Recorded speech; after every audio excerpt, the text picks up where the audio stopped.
Mais une autre accusation ronge l'image du Qatar, la corruption.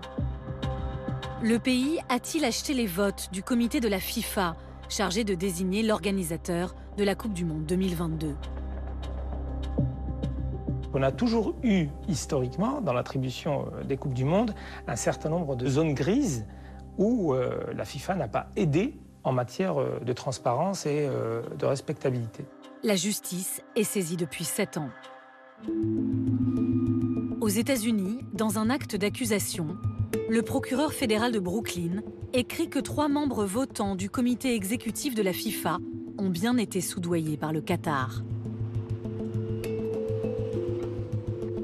En France, le parquet national financier a ouvert une information judiciaire en 2019 pour corruption active et passive. Au cœur de l'enquête, un déjeuner secret à l'Élysée, quelques jours avant l'attribution de la coupe. Autour de la table, Nicolas Sarkozy, alors président de la République, le géant du football Michel Platini, qui est aussi président de l'UEFA, et le prince héritier Tamim, devenu émir du Qatar. Mediapart a pu reconstituer de nombreux détails de ce déjeuner grâce à des notes préparatoires qui ont été saisies par la police dans le cadre de l'enquête judiciaire et qui montrent très clairement que le but du déjeuner, c'était de convaincre Michel Platini de voter pour le Qatar. Et l'Élysée savait parfaitement, parce que Michel Platini l'avait dit, que en fait, et il y a plusieurs témoins qui l'ont confirmé, qu'en fait, il voulait voter pour les États-Unis. J'ai cru comprendre que la France serait contente si je votais pour le Qatar. J'ai cru le comprendre. Mais personne ne m'a jamais rien demandé. Nicolas Sarkozy ne vous a jamais demandé de voter pour le Qatar? Non. Non. Il vous l'a fait comprendre? Là, il l'a fait comprendre. Il n'y avait pas le président d'Australie à table. Y a-t-il eu de l'argent échangé? Des faveurs promises? Le rachat par le Qatar du PSG, alors en grande difficulté financière, intervient 6 mois plus tard. Le Qatar dépense à tout va pour séduire la Fédération internationale de football. Un homme est au cœur de l'enquête, un intime de l'émir, Nasser Al-Khelaifi, président du PSG et patron de la chaîne beIN Sport.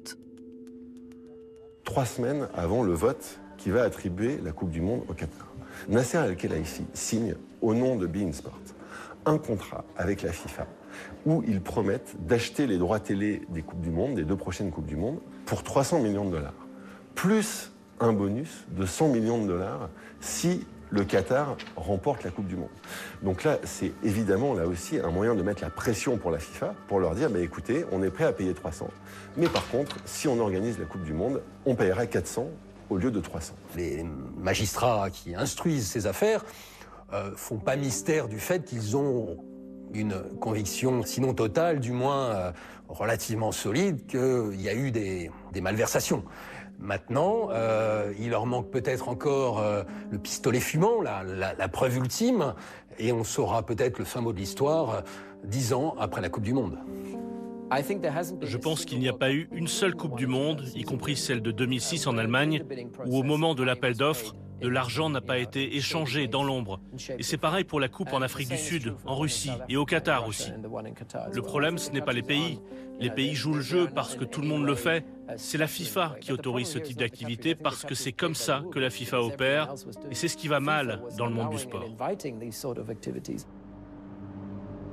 Les critiques sont tellement violentes que l'émir Tamim prend la parole en septembre 2022 pour une mise au point. Even today, there are still people who cannot accept the idea that an Arab Muslim country would host a tournament like the World Cup.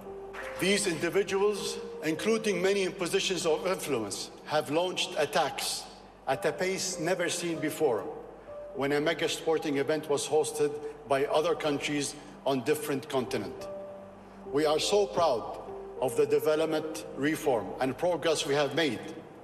And we are grateful for the spotlight that the World Cup provided, which inspired us to make these changes at a lightning speed.